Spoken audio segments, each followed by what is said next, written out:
Saudara, kita ke Jawa Timur. Putusnya sejumlah infrastruktur jembatan akibat banjir lahar Gunung Semeru di Lumajang ini membuat penyaluran logistik untuk warga terdampak harus menggunakan alat berat. Hal ini dilakukan untuk mengantisipasi aliran sungai yang masih cukup deras. Satu alat berat diterjunkan ke lokasi terdampak banjir lahar Gunung Semeru yang ada di Dusun Sumberlangsep, Desa Jugosari. Dusun ini merupakan salah satu daerah yang terisolasi akibat jembatan limpas yang biasa digunakan untuk aktivitas jebol diterjang banjir lahar. Selain menggunakan alat berat, proses penyaluran juga dilakukan dengan cara gotong royong secara estafet di sejumlah titik yang masih bisa dilewati oleh warga. Untuk supaya tertibnya, kami menyatakan bahwa kebutuhan SDM relawan bencana akan kami atur sesuai dengan kebutuhan supaya terkendali dengan baik dan tidak terjadi penumpukan. Termasuk bantuan juga setiap hari akan kita atur apa kebutuhannya supaya tidak berlebih dan bahan makanan yang sama. Kita akan mungkin kebutuhannya lebih spesifik, misalnya untuk pampers ya, untuk pembalut wanita dan sebagainya.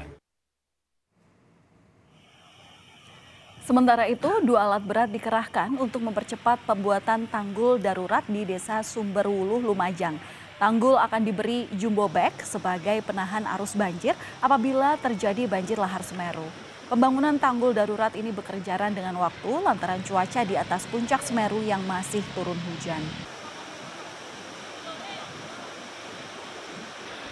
Ini sebabnya kita kan darurat. Ini alat sudah kita turunkan. Jadi yang di bawah tadi itu di proses ada 1, di sini ada 2, di depan ada 2, jadi ada 5. Jadi untuk jangka pendek darurat sementara ini kita lebih kurang estimasi 4 hari. Mudah-mudahan selesai, nggak ada gangguan cuaca. Ya itu kita ngarahin aliran ke tengah yang di Lepra. Untuk memantau kondisi terkini pasca banjir lahar hujan di Lumajang, Jawa Timur, kita akan tanyakan langsung kepada jurnalis Kompas TV ada Abdul Rohman yang saat ini berada di posko pengungsian warga terdampak banjir lahar Gunung Semeru. Rohman, selamat pagi. Bagaimana penyaluran logistik hari ini?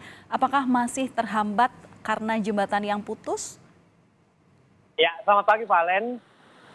Jadi saya bukan berada di tempat pengungsian, tapi hari ini saya berada di salah satu lokasi jembatan yang ambruk akibat banjir lahar hujan Gunung Semeru, tepatnya di jembatan jembatan Kelapa Sawit.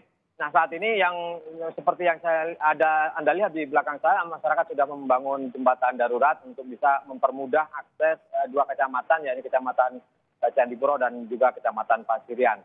Nah, untuk logistik memang saat ini sudah mulai tidak terhambat karena memang cuaca saat ini cukup cerah, tidak terjadi hujan lagi dan otomatis aliran sungai sudah tidak terlalu besar sehingga proses penyaluran daripada logistik terhadap masyarakat yang terdampak di Dusun Sumberlangsep maupun di Kebondeli Selatan saat ini sudah mulai lancar kembali. Tentu harapan kita semua masyarakat yang ada di Kabupaten Lumajang ini cuaca terus membaik agar proses pembangunan jembatan yang saat ini sedang dikebut oleh pemerintah, baik pemerintah pusat hingga pemerintah daerah saat ini segera diselesaikan. Memang kemarin Menteri PUPR Basuki Mulyono sempat mengunjungi beberapa jembatan yang rusak, termasuk jembatan yang menghubungkan Kabupaten Lumajang dan Kabupaten Malang yang ada di Desa Sidomulyo, Kecamatan Pronojiwo, bahwa mulai hari ini sudah progres, sudah mulai dikerjakan di 2 sisi, yakni di sisi Lumajang dan juga di sisi Kabupaten Malang. Dua-duanya nanti akan dipercepat, ini untuk mempercepat proses pembangunan jembatan tersebut. Ada bentangan 37 dan nanti rencananya memang sesuai dengan apa yang disampaikan oleh Menteri kemarin bahwa ada peninggian daripada pondasi agar nantinya jika terjadi banjir lahar hujan Gunung Semeru sendiri nanti bisa lebih aman untuk jembatan tersebut. Kemudian ada sinkronisasi kemudian yang disampaikan oleh disampaikan oleh Menteri kemarin bahwa jembatan-jembatan yang ada di belakang saya ini salah satunya adalah nanti akan dibangun oleh pemerintah Provinsi Jawa Timur, kemudian jembatan gantung juga akan dibangun oleh Provinsi Jawa Timur. Selebihnya nanti akan dibangun oleh pemerintah daerah dengan bantuan dari Badan Penanggulangan Bencana Nasional. Begitu, Pak Len. Iya, Rohman, kan ini berkaitan dengan sejumlah infrastruktur. Selain dibangunnya jembatan, ini ada upaya juga untuk pembuatan tanggul darurat, utamanya di Desa Sumberwulu. Nah, sampai sekarang ini progresnya seperti apa, Rohman? Ya, untuk tanggul darurat di Desa Sumberwulu saat ini sudah cukup tinggi. Memang ditargetkan untuk saat ini ada sekitar 1 atau 2 bulan terakhir untuk jembatan ini sepanjang 100 meter akan dikasih jumbo bag agar nanti ketika ada banjir lahar bisa bertahan sambil menunggu proses pembangunan tanggul secara permanen. Kemudian aliran-aliran sungai sudah dinormalisasi, sudah menuju ke tengah sehingga ketika ada banjir lahar hujan Gunung Semeru nanti bisa mengalir ke tengah.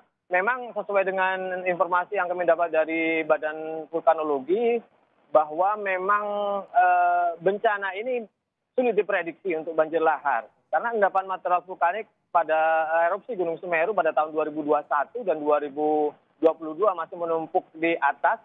Dan di lembah-lembah maupun aliran-aliran sungai saat ini sudah penuh dengan material-material vulkanik tersebut, material-material lahar tersebut.